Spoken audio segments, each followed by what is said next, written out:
한 주간 잘 지내셨습니까? 예, 날이 많이 덥습니다. 오늘 김해가 보니까 39도까지 올라가더라고요. 예, 어떻게 살아오셨습니까?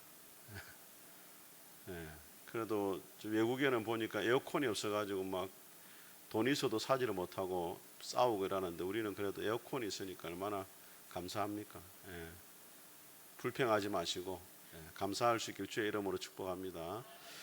여러분 14장의 그 제목이 뭡니까 여러분? 14만 4천입니다. 그러니까 좀 정확하게 말하면 시온산에 선 14만 4천입니다. 14만 4천이 나오는 또 다른 요한계시록이 몇 장입니까 여러분? 7장이죠, 그죠? 여섯 번째 인을 뗄 때에 하나님의 진노를 피하고 누가 서겠느냐 했을 때 7장에 14만 4천이 나옵니다. 구원받은 백성들이 하나님의 심판을 피하는 이야기가 나오고, 오늘 이 14장은 13장에 보면은 이 두 짐승이 표를 주죠. 특히 땅에서 올라온 짐승이 666 표를 주고 매매를 표를 받은 자만이 할 수 있도록 하는데, 그러면은 표를 받지 않는 자들은 어떻게 될 것인가, 그런 고민이 있는 겁니다. 거기에 대한 해답이 이제 14장에 나오는 겁니다. 우리 1절을 같이 한번 읽어보겠습니다. 시작.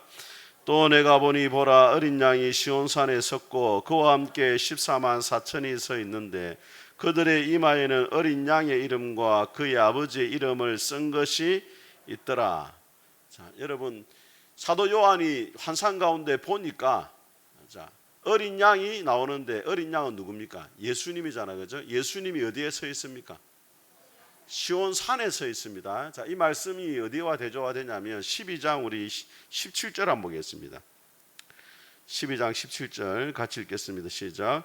용이 여자에게 분노하여 돌아가서 그 여자의 남은 자손과 하나님의 계명을 지키며 예수의 증거를 가진 자들과 더불어 싸우려고 바다 모래 위에 서 있더라. 자, 여러분, 용은 어디에 서 있습니까? 바다 모래 위에 서 있고, 어린 양은 어디에 서 있습니까?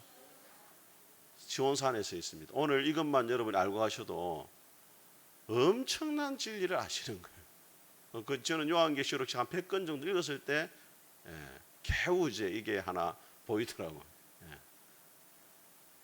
용이 모래 위에 서 있다는 건, 여러분, 모래라는 것은 뭐냐면 쉽게 무너진다 이 말이에요. 용이 아무리 강하고 두 짐승이 아무리 강해 보여도 그들은 곧 쉽게 뭐한다? 무너진다, 실패한다 이 말이에요. 그런데 시온산이라는 것은 어디냐면 예루살렘이 있는 그 성이 있는 곳을 시온산이란 말이에요. 그 시온산에 뭐가 있냐면 예루살렘이 있고 예루살렘 성전이 있죠. 하나님의 임재와 하나님의 통치와 하나님의 보호가 있는 것인데, 여기에서 말하는 시온산은 천국을 이야기합니다. 이렇게 14만 4천이 이 땅에서는 괴로움을 받고 표를 받지 않아가지고 어려움을 겪었지만은 결국에는 그들이 어린 양에 계시는 천국에서 승리한 자로, 이기는 자로 서 있더라. 그것을 보여주고 있는 것입니다. 그들의 이마에 뭐가 있냐면 아버지의 이름과 어린 양의 이름이 있다, 이렇게 말씀합니다. 여러분, 666 표를 받을 때 어디에 받았습니까? 이마에도 받고 어디에도 지금 힌트 주고 있잖아요. 지금 오른손.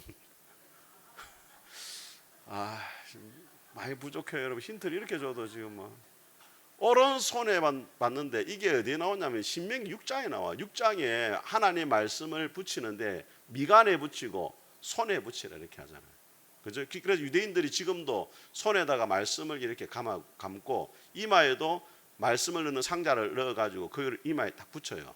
손에 붙인다는 것은 뭐냐면 하나님께만 충성하겠다, 하나님의 말씀대로 살겠다, 이런 말이고, 이마에 붙인다는 건 하나님의 말씀을 내가 새기겠다, 이런 말이거든요. 그런데 666 표를 손에 받는다는 것은 뭐예요? 짐승에게 충성한다, 짐승의 방식대로 살겠다, 이 말이고, 이마에 붙인다는 건 뭐예요? 짐승의 가치관대로 살겠다, 이런 의미가 되는 거거든요. 또 다르게 말하면 666 표를 받았다는 말은 용과 짐승에게 속했다, 이런 말이에요. 14만 4천의 이마에 아버지의 이름이 있고 어린 양 이름이 있다는 말은 누구에게 속했다는 말입니까? 하나님 아버지와 누구에게? 어린 양에게 속한 자다. 그걸 보여주는 겁니다. 구체적으로 그러면 이 14만 4천의 특징이 나오는 게 4절에 나옵니다. 같이 한번 읽어보겠습니다. 시작. 이 사람들은 여자와 더불어 더럽히지 아니하고 순결한 자라 어린 양이 어디로 인도하든지 따라가는 자며 사람 가운데서 속량을 받아 처음 익은 열매로 하나님과 어린 양에게 속한 자들이니 5절입니다. 시작. 그 입에 거짓말이 없고 흠이 없는 자들이더라.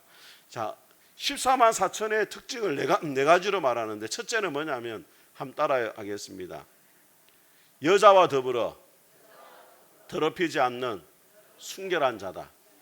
자, 여기서 말하는 것 여자를 부정하게 보는 게 아닙니다, 여러분. 요한계시록의 여자는 크게 두 종류가 나와요. 하나는 뭐냐면 어린 양의 신부입니다. 또 하나는 뭐냐면 음녀 바벨론이에요. 자, 그럼 여기서 여자와 더불어 더럽히지 않았다는 것은 누구를 말하겠습니까? 음녀 바벨론을 말하는 거예요. 그래서 요한계시록 17장에 로마를 음녀 바벨론이라 말하고 18장에서는 뭐라고 말하냐면 거기에서 나와 그의 죄에 참여하지 말고 그가 받을 재앙을 받지 말아라 이렇게 말합니다. 여자와 더불어 더럽히지 않았다는 말은 음녀 바벨론이 걸어간 길을 함께 걸어가지 않았다 이 말이에요. 그 왜 음녀라고 이야기합니까? 로마를. 네? 왜 로마를 음녀라 이야기해요? 성경에서 음녀하면은 누가 생각납니까? 지금 뭐 더위 다 드셨네. 더위 먹어가지고 지금. 호세아 선지자가 사랑했던 누굽니까? 고멜이 음녀잖아요. 그 고멜은 남편이 있는데도 결혼했는데도 또 다른 남자를 찾아가요. 그럼 이 고멜이 누구를 말하냐? 북이스라엘 나라를 말하는 거거든요. 북이스라엘이 하나님을 남편으로 삼고 있는 아내인데 하나님을 버리고 바알을 숨기는 것을 보고 고멜이라는 그 여자를 통해 가지고 너희들의 모습이 이 고멜과도 같다 그렇게 이야기를 한 거예요. 성경에서 말하는 음녀는 뭘 말하냐면 하나님을 버리고 우상을 숭배하는 것을 뭐라 하냐? 음녀다. 영적인 음행을 저질렀다 이렇게 말하는 거예요. 음녀 바벨론이라는 말은 바벨론이 걸어가는 길이 하나님을 버리고 우상 숭배를 하더라 이 말이에요. 여자와 더불어 더럽히지 않았다는 말은 로마의 우상 숭배, 황제 숭배에 참여하지 않으므로 영적 음행을 저지르지 않았다 그렇게 볼 수 있는 겁니다. 두 번째 특징은 뭡니까 여러분? 어린 양이 어디로 인도하든지 마하고 따라가는 자예요.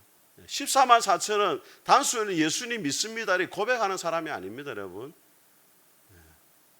로마서 10장에 보면은 마음으로 믿어 예 이르고 입으로 신하여 구원에 이른다니까 우리 성도들에게 예수님 믿습니다라고 말하면은 구원을 다 받은 것처럼 그렇게 생각하시는데 물론 틀린 것이 아니에요. 그런데 진짜 예수님을 믿는다라는 것은 무엇으로 증명이 되느냐? 어린 양이 어디로 인도하든지 따라가고 있는지를 봐야 돼요. 내 삶에서 어린 양 대신 예수님 인도하시는 길로 그대로 따라가고 있다면 나의 믿음이 참 믿음이라는 증명이 되는 거고, 입으로 예수님 믿는다 하는데 어린 양의 길이 아니라 무슨 길? 짐승의 길을 걸을 수가 있다는 거예요. 어린 양의 길은 어떤 길이냐? 죽음을 향해 가는 길이잖아요. 짐승은 어떤 길이에요? 남을 죽이는 길이에요. 여러분 가운데 미운 사람 있어요 없어요? 예? 미운 사람 있습니까 없습니까? 예.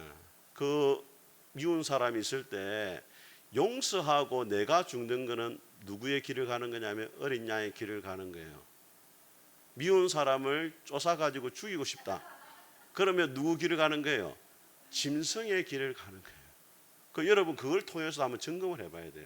어린 양은 용서하라는데 나는 용서하지 않고, 어린 양은 낮은 길로 가라는데 나는 높은 길로 가려 하고, 어린 양은 날마다 자기를 부인하려 하는데 나는 날마다 내 자존심을 내세우고, 어린 양은 하나님의 성령 인도하심을 따라 살아가라는데 나는 날마다 내 감정대로 내 기분대로 이랬다가 저랬다. 그거는 진짜 참 믿음이 아니에요 여러분. 마태복음 11장 예수님이 말씀했습니다. 수고하고 무거운 짐진 자들아 다 내게로 오라 내가 너희를 쉬게 하리라. 그 다음 뭐예요? 나는 마음이 온유하고 겸손하니 나의 멍에를 메고 내게 배우라 이렇게 말하잖아요. 예수님 믿는다는 예수님의 멍에를 메는 거예요. 멍에라는 것은 소 위에 등에 얹는 거잖아요. 그죠? 근데 이스라엘은 한 결이라 하잖아요. 소 두 마리를 하나의 멍에에 씌운단 말이에요. 그 힘이 좋은 소와 힘이 약한 소 같이 가는데 힘이 좋은 소가 가는 방향대로 작은 소는 따라갈 수밖에 없어요. 예수님의 멍에를 맨다는 말은 예수님이 가는 길과 같이 가야 된단 말이에요. 어린 양이 인도하는 대로 따라가야 되는데 예수님의 멍에를 메고 예수님이 이리 가는데 자기는 지금 이리 가고 있어요. 그러면 그분은 예수님을 믿는 자냐? 아무리 입으로 믿는다고 말해도 행동으로 자꾸 예수님과 다른 길을 가는데 어떻게 예수님 믿는다고 이야기를 할 수 있겠습니까? 마태복음 16장 예수님 말씀했습니다. 누구든지 나를 따라오려거든 자기를 부인하고, 또 자다 눈 뜨면 자기 부인하고 같이 간다. 아닙니다, 여러분. 자기를 뭐하고? 부인하고. 그 다른 공동 번역인가 보니까 자기를 버린다 돼 있어요. 자기를 버리고 자기 십자가를 지고 누구를 따라야 돼? 예수님을 따라가는 거다. 믿는다는 것은 예수님을 따라가는 거고 삶의 방향이 같이 가는 것이 예수님을 믿는 거다. 요한계시록에 있는 초대교회 성도들이 얼마나 어려운 가운데 있었습니까? 짐승을 따라가면 편하게 사는 거예요. 어린 양을 따라가면 죽는 거예요. 그런데 14만 4천이 되려면 누구를 따라가야 된다? 어린 양을 따라가야 된다. 그것을 이야기하고 있는 겁니다. 그래서 세 번째 특징이 뭐냐? 땅에서 속량함을 받아 하나님께 드려진 첫 열매다 이렇게 말합니다. 속량이라는 단어가 있잖아요. 여러분 우리가 성경 읽다 보면 이 속이라는 말이 자주 나와요. 자, 구속. 또 뭐가 나와요? 예? 속죄. 또 뭐가 나와요? 단어가 대속. 그죠? 뭐 속량. 그 속자가 뭐면은 이 한자로 보면은 속자가 값을 지불하는 속자란 말이에요. 값을 지불한다. 속죄는 뭐예요? 제값을 지불한다. 대속은 뭐예요? 대신 값을 지불한다. 또 구속은 구원을 위해서 값을 지불한 거. 그럼 속량은 양이 무슨 양자냐면 어질 양자. 그 일반 백성량이거든요. 백성. 천민이 아니고 일반 백성. 종이 아니라 일반 사람. 그러니까 값을 지불해 가지고 노예했던 사람을 일반 사람으로 자유를 얻게 해주는 게 뭐라고요? 속량이다 이렇게 이야기. 그 원래는 이제 헬라로 보면은 이게 시장에 쓰는 용어입니다. 노예를 살 때 값을 지불하고 사는 것을 뭐라고 하냐? 속량이란 말이에요. 땅에 있는 사람들을 값을 지불해 가지고 속량해 가지고 엄청난 값을 지불했단 말이에요. 여러분을 위해서. 믿습니까, 여러분? 얼마나 지불했냐면 예수님의 피값이 지불되었단 말이에요. 그만큼 우리가 귀중한 존재예요. 그리고 첫 열매다 이 말은 여러분 농부가 이스라엘 백성들이 농사를 지으면 반드시 열매를 첫 번째는 누구한테 드려야 됩니까? 하나님께 드리는 거예요. 하나님께 바쳐졌다 이 말이에요. 14만 4천은 구속함을 받아가지고 하나님께 온전히 뭐한 자들이다? 바쳐진 자들이다. 하나님께만 드려진 자다. 하나님만 숨긴 자다. 이것이 14만 4천입니다. 자, 마지막 5절 다시 한번 읽어보겠습니다. 시작. 자, 여러분 거짓말이 없다. 자, 여러분 그러면 거짓말하면 14만 4천이 못 됩니까, 여러분? 여러분 거짓말 오늘 한 번이라도 이번 주에 했습니까, 안 했습니까? 예? 안 했습니까? 예, 아이고 훌륭하시. 자, 그럼 평생 한 번도 안 했습니까? 예, 거짓말 많이 하잖아요. 근데 여기서 말하는 거짓은 그게 아니고, 자, 여러분 로마 황제가 자기 그 신상을 세워놓고 황제가 주요 하나님이다 이렇게 고백하겠단 말이에요. 그런데 성도들이 그 신상 앞에 가가지고 황제가 주요 하나님이다 하면 이거는 진실입니까? 거짓입니까? 아이고 이게 헷갈리네. 아니 로마 황제의 신상 앞에 가서 로마의 황제는 신이요 주다 이렇게 말하면은 거짓이에요, 진실이에요? 이게 거짓이잖아요. 그걸 이야기하는 거예요. 죽음의 위협 앞에서도 로마 황제가 신이고 주라고 거짓말하지 않고 예수 그리스도가 나의 주시고 나의 하나님이십니다라고 진실을 말한 그 사람이 어디에 속하느냐? 14만 4천에 속할 수 있다. 그걸 이야기하는 거예요. 여러분이 삶 가운데 하나님의 말씀을 따라갈 거냐 아니면 내 욕심을 따라갈 거냐 이 갈림길에 서 있을 때 손해를 보고 어려움을 겪고도 하나님의 말씀을 따라가고 진리를 따라가면은 여러분은 14만 4천에 속한 거고 순간에 자신의 이익을 위해서 진리를 버리고 거짓을 이야기하고 거짓을 따라가면은 그 사람은 누구를 길을 걷는 거냐? 짐승의 길을 걷는 것과 같다. 그걸 이야기하고 있는 것입니다. 저는 여러분들이 오늘 이 네 가지 특징, 여자로 더불어 더럽히지 않았다. 어린 양이 어디로 인도하든지 따라간다. 땅에서 속량을 받아 하나님께 드려진 첫 열매다. 그 다음에 입술에 뭐가 없다? 거짓이 없다. 어떤 어려움에서도 나는 예수님을 믿습니다. 얼마 전에 뉴스를 보니까 피자집 가게인데 피자집 가게 이름이 뭐라고 되는지 알아요, 여러분? 할렐루야더라고. 할렐루야. 할렐루야. 지난해 마산에 한번 어느 목사님 한 올해야 저보고 이제 한번 오라더라고. 월요일 날 쉬니까 식당에 갔는데 목사님 여기는 다른 교회 성도들이 많이 오기 때문에 목사라고 부르면 안 됩니다. 이러더라고요. 사장님 이렇게 하세요. 이러더라고요. 아니, 목사가 내가 뭐 홍길동도 아니고 왜 아버지를 아버지라면 또 이게 사실 우리가 이제 하나님을 믿는다라는 것을 이 말하는 게 어느 순간 부끄러운 일이 돼버렸다. 그죠? 근데 이 피자집 가게 사장이 뭐라고 하냐면 하나님을 믿는 사람인데 당연하게 그냥 당당하게 나는 할렐루야 선포하고 우리 가게는 정직하게 음식 만들고 또 서비스 하겠다 이렇게 하더라고. 참 대단하다. 진짜 세상 가운데서 예수 믿는 당을 당당히 드러내고 하나님 위해 살겠다. 이게 바로 어린 양에 속한 하나님의 사람인 줄 믿습니다. 자, 그 다음에 새 천사 이야기가 나오면 6절과 7절을 먼저 읽겠습니다. 시작. 또 보니 다른 천사가 공중에 날아가는데 땅에 거주하는 자들 곧 모든 민족과 족속과 방언과 백성에게 전할 영원한 복음을 가졌더라. 그가 큰 음성으로 이르되 하나님을 두려워하며 그에게 영광을 돌리라. 이는 그의 심판의 시간이 이르렀음이니 하늘과 땅과 바다의 물들의 권원을 만드신 이를 경배하라 하더라. 자, 여러분 첫 번째 천사가 뭘 가졌냐 말하면 따라하면 영원한 복음. 복음인데 영원하다 이렇게 말하면 하나님의 말씀은 영원하다. 그 천사가 외치는 말이 뭐냐면 하나님을 두려워하고 그만 경배하고 섬겨라 그렇게 말하는 거예요. 왜 영원한 복음이라고 말하느냐? 사람들은 다 로마가 영원하다고 생각했어요. 로마는 사라지지 않을 거라고 생각했습니다. 그러니까 로마 앞에 절하고 우상 숭배하고 황제 숭배에 참여한 거예요. 근데 천사가 말하는 것이 뭐냐? 하나님의 말씀이 뭐하다? 영원하다. 그러니까 뭘 따라가야 되느냐? 로마를 따라가지 말고 누구를 따라가라? 하나님과 하나님의 말씀을 따라가야 된다. 그래서 하나님만 섬겨야 된다. 우상 섬기지 말아라. 그걸 이야기하는 거예요. 여러분 요한일서 2장에 보면 이 세상과 세상에 있는 것들을 사랑하지 말라. 누구든지 세상을 사랑하면 아버지의 사랑이 그 속에 있지 아니하니 이는 세상에 있는 모든 것이 육신의 정욕과 안목의 정욕과 이생의 자랑이니 아버지께로부터 온 것이 아니라 누구든지 세상을 사랑하면 아버지의 사랑이 그 속에 있지 아니하다. 이러면서 결론이 뭐냐면 이 세상도 그 정욕도 지나가되 오직 하나님의 뜻을 행하는 이가 영원히 거하느니라 이렇게 말씀합니다. 아멘. 네, 좀 여러분 좀 센스 있게 반응하세요, 여러분. 하나님 말씀이 끝나면 뭐 해야 됩니까? 그 정도는 아셔야죠. 자, 다시 한번 이 세상과 그 정욕도 지나가되 오직 하나님의 뜻을 행하는 자는 영원히 거하느니라.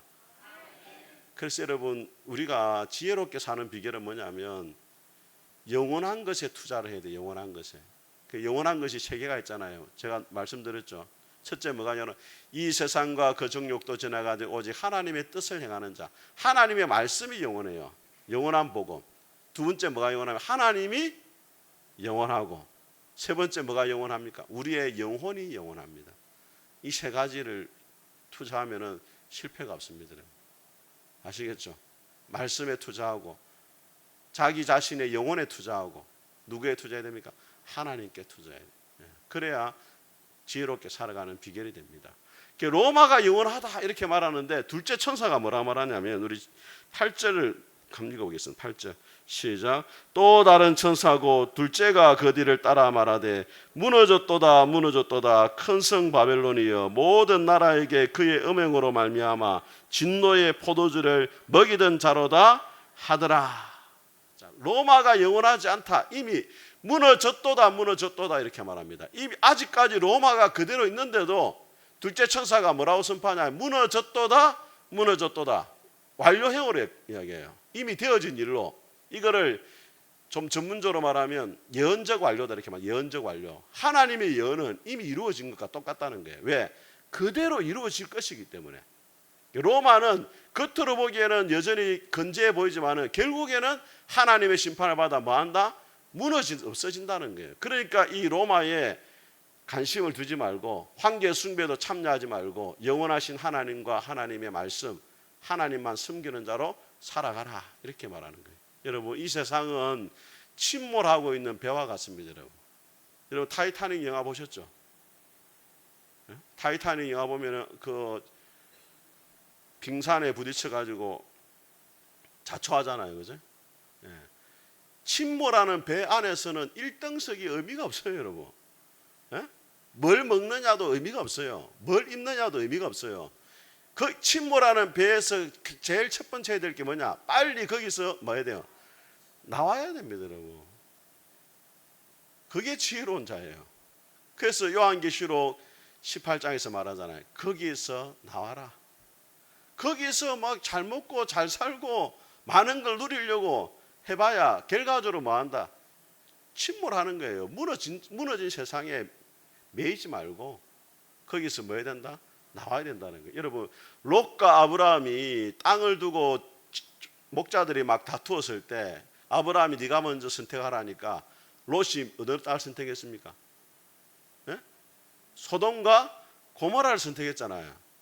근데 성경에 뭐라고 되어 있냐면 창세기 13장에 보면은 소돔과 고모라가 에덴 동산 같았다 이렇게 되어 있어요.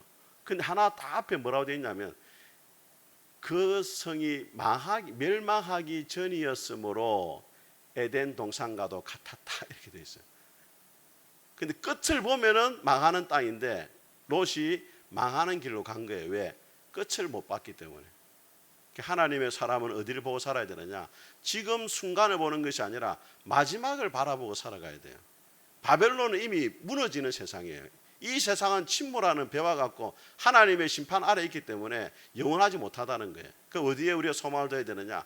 하나님의 나라와 하나님께 소망을 두고 살아가야 된다. 이게 두 번째 천사의 외침입니다. 자, 그 다음에 자, 우리 9절과 우리 10절 11절까지 읽겠습니다. 시작. 또 다른 천사고 셋째가 그 뒤를 따라 큰 성으로 이르되 만일 누구든지 짐승과 그의 우상에게 경배하고 이마에나 손에 표를 받으면 그도 하나님의 진노의 포도주를 마시리니 그 진노의 잔에 섞인 것이 없이 부은 포도주라.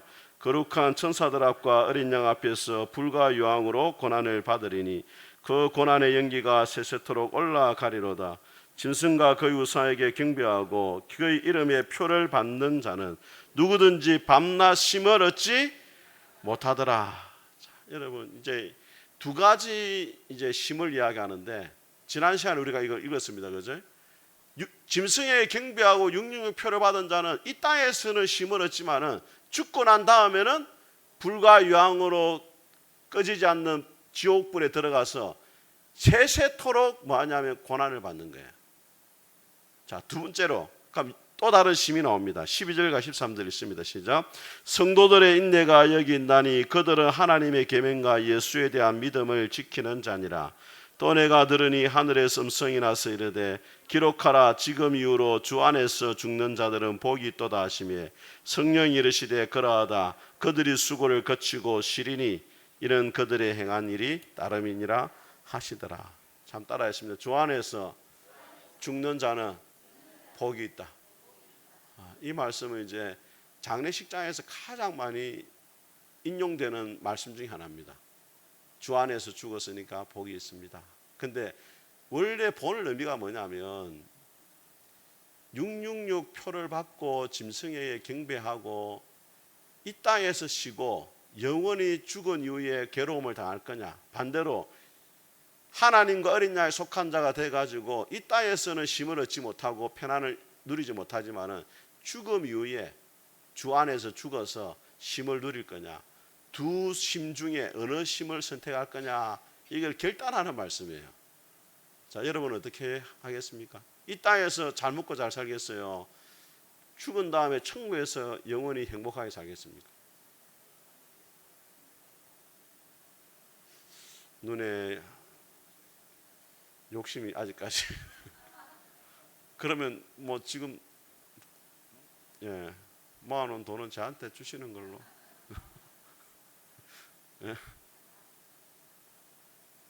이 두 가지 있다. 두 가지. 제가 어느 목사님의 간증을 들었는데 사모님이 그때는 개척을 한 게 아니죠. 이분이 이제 나중에 개척했는데 신학을 하기 전에 직장 생활을 하는데 사모님이 암이 걸렸어요. 너무 착하고 너무 참 우아하고 괜찮은 사람인데 암이 걸린 거예요. 그래가지고 아무 병원도 이제 안 받아주고 하는데 작은 개척교회에서 이제 목사님이 고쳐준다 한 거예요. 그래가지고 퇴직금하고 다 갖다 바쳤어요. 어떻게 됐겠습니까? 결국에는 죽었어요. 얼마나 화가 나겠습니까? 하나님을 그냥 원망이 많이, 교회도 안 간다고 그러죠. 그런데 이제 친구 목사가 이제 찾아와서 이야기를 하는데, 생각을 해봐라. 당신 아내가 천국에서 뭘 원하겠냐? 천국에서 이 땅에서 병이 걸려 있었지만 천국에서는 웃고 행복하게 살 거고, 아내에게 네 다시 내려갈래? 예수님 물으면은 안 내려간다 말할 거다. 언젠가는 우리 남편이 올 건데 몇 년만 더 기다리면 됩니다. 이렇게만 안 하겠냐? 그러니까 너도 이 땅에서 조금만 더 기다려라. 그러면 언젠가는 아내를 만나게 될 것이다. 그게 오래지 않다. 우리가 볼 때는 막 몇십 년 들린 것처럼 보이지만 영원의 시간에 봤을 때는 몇 년이 아니니까 조금만 참아라. 그렇게 이야기했다. 그 말을 들으면서 본인이 회복이 되었고 나중에 신학을 하게 되었다. 이렇게 이야기를 하더라고요. 예수님 믿는다는 게 우리의 삶의 문제를 하나님이 다 해결해 주는 건 아니에요. 그렇지만 우리의 마지막은 천국에 가게 되는 줄 믿습니다. 그 소망이 있는 거예요. 그 소망이. 이 땅에서는 조금 힘들고 어려워도 잠시 지나가요. 성경이 말하잖아요. 고난은 잠시고 영광은 영원하다고. 영원한 천국이 기다리고 있으니까 그 소망을 가지고 이 땅에서 어려움을 이겨내야 되는 줄 믿습니다. 자, 그 다음에 우리 14절부터 20절까지는 두 가지 추수가 나옵니다. 자, 우리 여러분 이게 익숙하지 않은 말씀이니까 한 번 더 읽겠습니다. 제가 읽고 여러분 읽겠습니다. 자, 자세히 보면서 읽겠습니다. 또 내가 보니 흰 구름이 있고 구름 위에 인자와 같은 이가 앉으셨는데 그 머리에는 금면류관이 있고 그 손에는 예리한 낫을 가졌더라.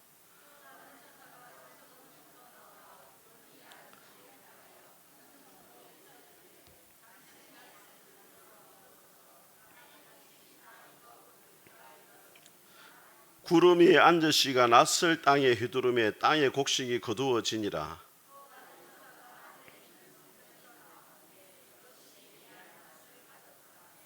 또 불을 다스리는 다른 천사가 제단으로부터 나와 예리한 낫을 가진 자를 향하여 큰 음성으로 불러 이르되 내 예리한 낫을 휘둘러 땅의 포도송이를 거두라. 그 포도가 익었느니라 하더라.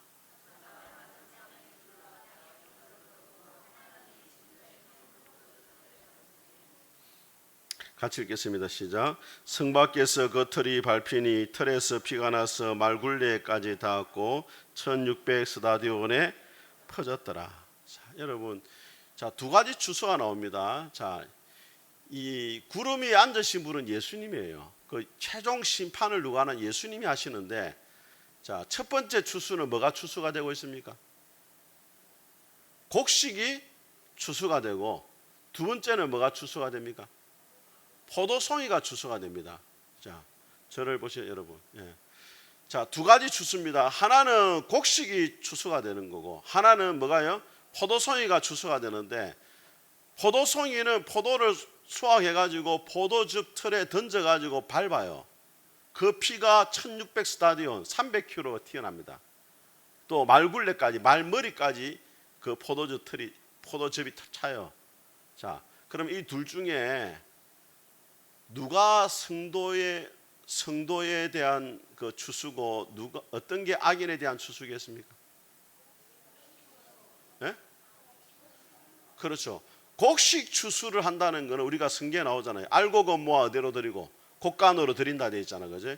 곡식을 추수한다 이 말은 성도들이 주님이 거두어서 어디로 천국으로 인도하는 것을 이야기하는 거고, 자, 포도송이를 수확해 가지고 포도즙 틀에 던져 가지고 바른다 이렇게 하잖아요. 그죠? 이거 심판을 말하는데 피가 어디까지 튀냐면 1600 스타디온 300km가 번져나가요. 완전한 심판을 말하고 말굴레까지 닿았다 이렇게 되어 있거든요. 엄청난 하나님의 무서운 심판을 말하는 겁니다. 악한 자들은 이 땅에서 잘 살고 있는 것은 보이지만 결국에는 하나님의 진노의 포도주 틀에 던져져 가지고 하나님의 무서운 심판을 받게 될 거고, 성도들은 이 땅에서 고난을 겪지만은 결국에는 주님이 곡식을 추수하듯이 추수해 가지고 어디로 드린다? 곡간으로 드린다는 거예요. 천국으로. 그래서 우리가 부르는 180장에 보면은 하나님의 나팔 소리 천지 진동할 때에 예수 영광 중에 구름 타시고, 그 다음 뭐예요? 같이 하겠습니다. 시작. 천사들을 세계 만국 모든 곳에 보내어 구원 얻은 성도들을 모으리 나오잖아요. 그죠? 예. 그게 마태복음 24장에 나오는 거예요. 천하만국의 천사들을 보내가지고 구원받은 백성들을 모은다는 거예요. 하나님의 곡간 천국에 드리는 거예요. 그래서 여러분, 자 이제 결론을 말씀드리겠습니다. 요한계시록 14장에는 다 갈라져요. 첫째 뭐냐? 두 대상이 나와요. 자, 666표를 받은 자들, 그 다음에 짐승에 속한 자들과 어린 양에 속한 자가 나오죠. 자, 그죠? 그 다음에 짐승과 용에게 경배한 자들, 자, 두 경배가 나옵니다. 또 누구에게? 하나님께만 경배하는 것이 나오고, 또 두 가지 심이 나와요. 이 땅에서 심을 누리고 영원히 괴로움 받는 자들의 모습이 나오고, 이 땅에서는 심을 누리지 못하고 영원히 하나님 앞에서 쉬는 자들이 나오고, 그 다음 두 가지 추수가 또 나옵니다. 영원히 하나님의 나라에 들어가는 성도들의 추수가 나오고, 그 다음에 지옥불에 던져지는 악인들의 추수가 나옵니다. 요한계시록의 성도들이 하나님이 과연 살아계시느냐, 왜 우리를 괴롭히는 저 로마와 서양 사람들을 내버려 두시느냐 할 때 주님이 말씀하는 겁니다. 포도가 뭐하고 있다? 익어가고 있으니까 뭐하라? 기다리라 이 말. 왜 그때까지 기다리느냐? 베드로전서 3장에 보니까 주님이 날은 하루가 천년 같고 천년이 하루 같은데 이는 모든 사람들이 하나님 앞에 회개하고 돌아오기를 기다리고 계시는 거예요. 그래서 심판이 늦어지고 있는 것이니까 소망을 가지고 끝까지 인내하며 살아라. 그것을 오늘 우리에게 말씀하고 있습니다. 저와 여러분들이 마지막 때에 주님 편에 설 수 있기를 주님의 이름으로 축복합니다. 우리 같이